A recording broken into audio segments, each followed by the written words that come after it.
Bonjour à tous, on se retrouve aujourd'hui pour faire un sac en simili-cuir.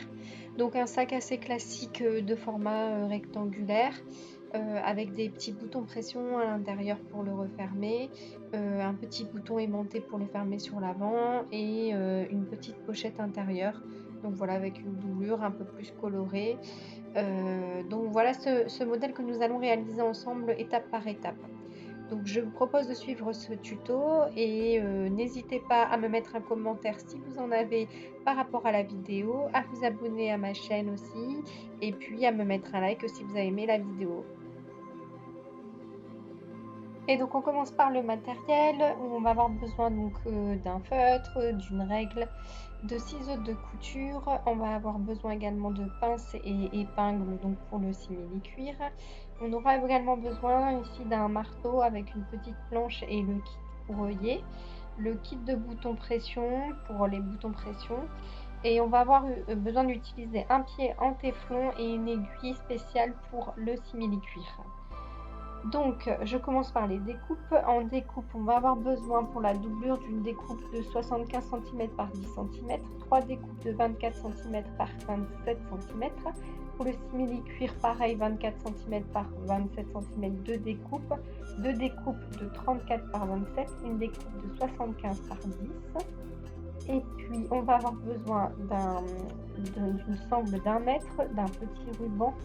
Donc, on a dit d'une fermeture de 20 cm. On va avoir besoin d'une fermeture aimantée pour un sac et puis des petits œillets, donc pour 2 œillets. Et donc, je commence par la position de la fermeture éclair sur la doublure. Pour cela, nous allons réaliser un rectangle. On part à 19 cm en partant du bas, donc on marque 19 cm et on va aller faire un rectangle de 2 cm de hauteur et à 3 cm de chaque bord. Donc qui va faire un triangle de 21 cm. Donc je vais tracer ce triangle. Sur le milieu du triangle, je vais tracer un trait donc à 1 cm.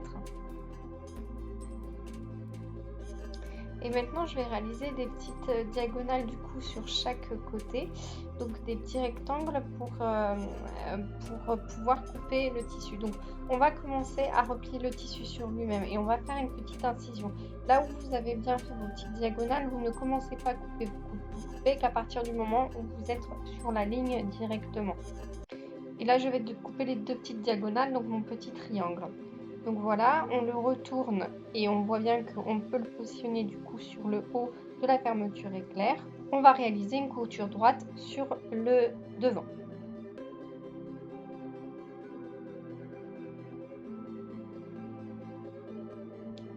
Et donc la couture est terminée, on va s'attaquer à l'autre côté du coup de la fermeture éclair. Donc là c'est pareil, on le positionne sur le devant de la fermeture éclair et on s'assure qu'il soit bien aligné sur le côté pour réaliser enfin une couture aussi droite. Donc les deux coutures sont terminées, on va terminer le triangle par le dessus avec une couture sur le dessus donc de notre tissu doublure. Et donc là on va replier notre petit triangle qu'on a tracé sur chaque côté. On va aller positionner des épingles sur tout le triangle, sur le rectangle pardon, et donc on fera un trait de couture tout le long. Donc vous positionnez bien la fermeture éclair à l'intérieur puisque ça va être l'ouverture.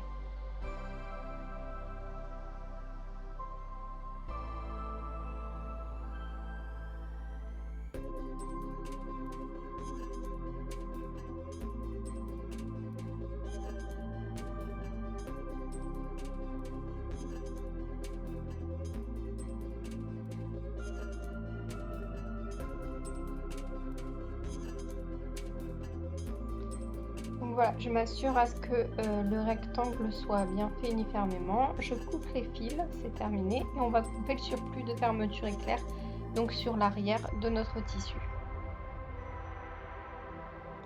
Nous allons à présent positionner ce tissu, donc donc en fait on aura l'endroit contre le derrière de notre tissu doublure. Pour le coudre. Donc on va le coudre en fait en couture vraiment toute simple sur tout le long, sur le devant.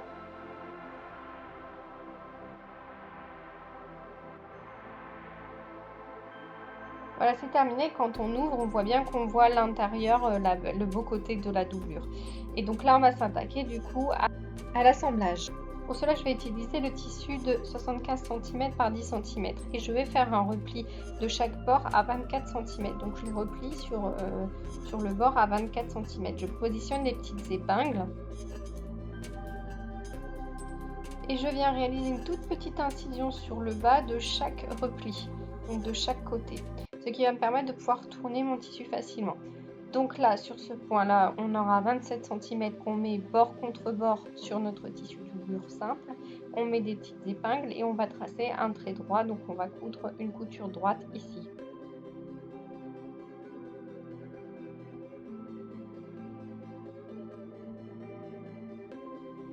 C'est terminé, je vais à présent replier chaque bord, donc chaque côté, pardon. Donc là, en fait, avec la petite incision, on voit que c'est très facile à tourner. Donc vous tournez tout simplement le tissu sur l'autre côté de votre tissu principal, donc qui est de 24 cm, donc sur votre pan de 24 cm, et vous épinglez. Et de chaque côté, vous allez voir qu'avec la petite incision, ça va très facilement se retourner et s'adapter parfaitement pour faire un carré. Et on va coudre chaque côté.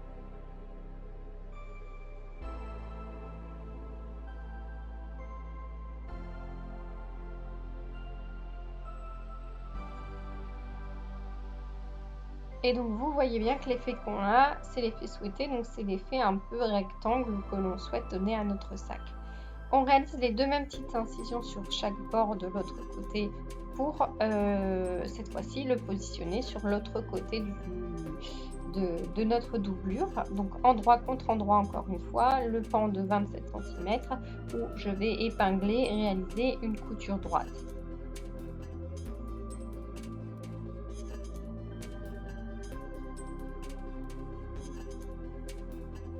Et la couture est donc terminée et donc je viens également rabattre donc chaque côté de 24 cm, donc endroit contre endroit.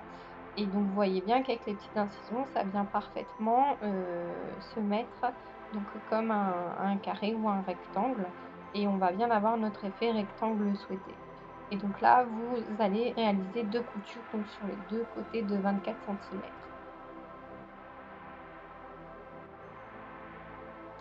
On s'attaque à présent du coup au simili-cuir. Donc là pareil, on replie chaque côté à 24 cm, on met une petite pince pour marquer le tissu et on va réaliser deux petites incisions avec le ciseau sur le bas. On va aller positionner ceci endroit contre endroit sur notre tissu qui fait notre découpe qui fait 24 cm par 27 cm, donc le bord à 27 cm. On va le mettre endroit contre endroit et on réalise notre première couture. La couture est terminée, je viens à présent replier les bords comme on l'a fait par avant, donc les bords de 24 cm qui se replient parfaitement et je viens réaliser deux coutures ici.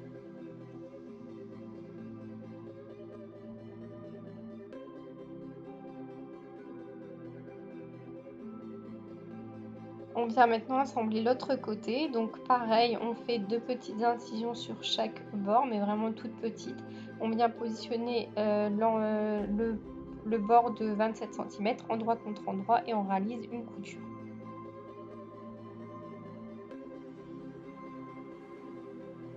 Enfin, on vient remettre les deux bords de 24 cm, donc on replie, tout simplement ça va se rapprocher, on va avoir notre effet rectangle et on va pouvoir réaliser nos deux dernières coutures.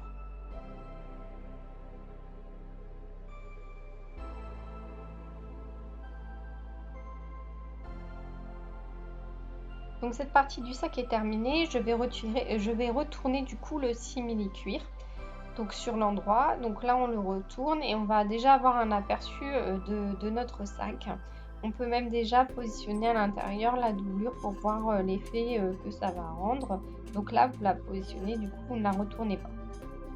Nous allons à présent nous occuper du rebord. Donc on prend les deux dernières découpes de simili-cuir de 34 par 27. On les positionne endroit contre endroit et on va aller prendre notre cercle de 11 cm pour marquer les bords, pour faire un bord un peu plus sympa, pas carré mais un peu arrondi. Donc moi je viens dessiner complètement le bord que je souhaite faire à la couture.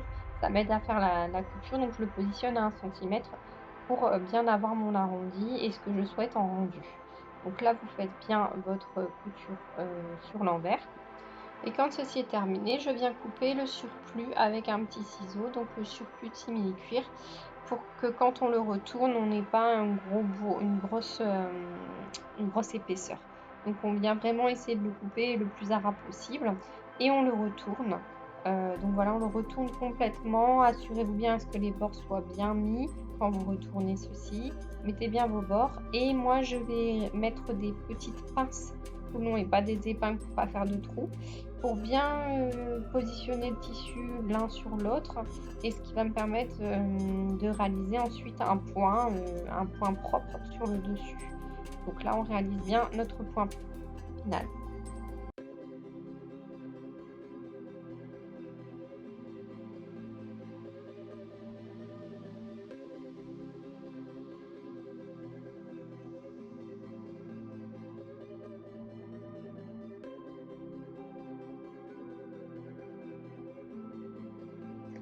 Donc c'est terminé, je reprends maintenant ma base et je viens réaliser un point sur cette base à 8 cm en partant du bas et 13 cm sur la largeur, et sur le haut également à 4 cm en partant du bas et 12,5 sur la largeur qui correspond au milieu. Si vous avez un milieu qui est un peu différent de moi parce que vous avez fait un bord un peu plus grand, vous le positionnez sur le milieu au niveau de la largeur.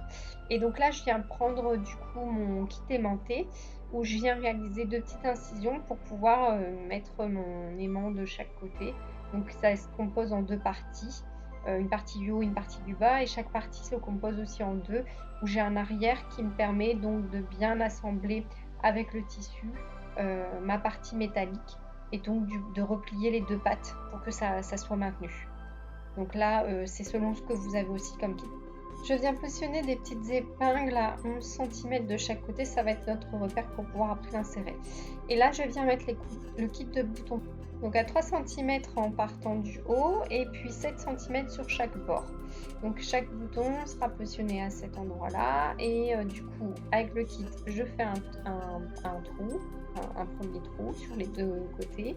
Je viens positionner d'abord l'arrière avec une pastille pleine, une pastille correspondante à un kit, et je viens avec ma pince presser.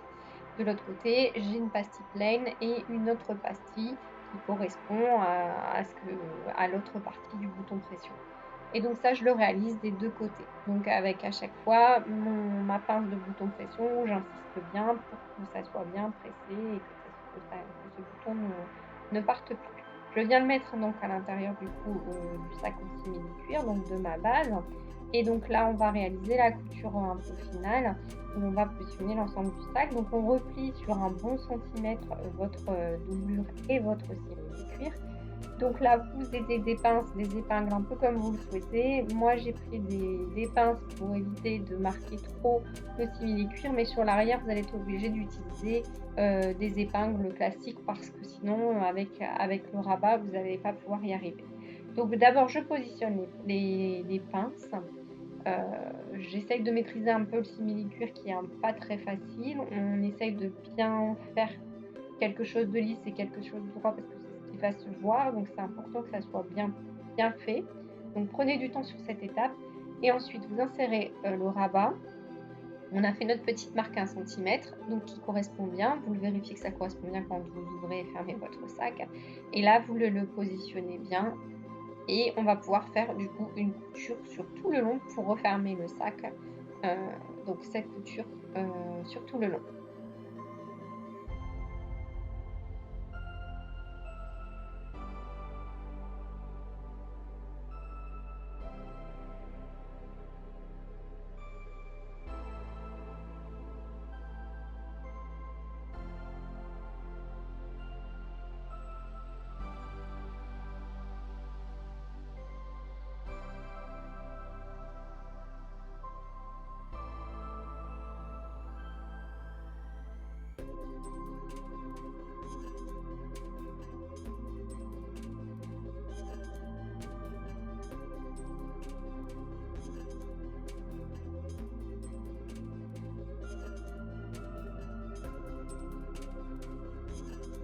Donc voilà, la couture est terminée, on a l'aspect, on coupe les fils.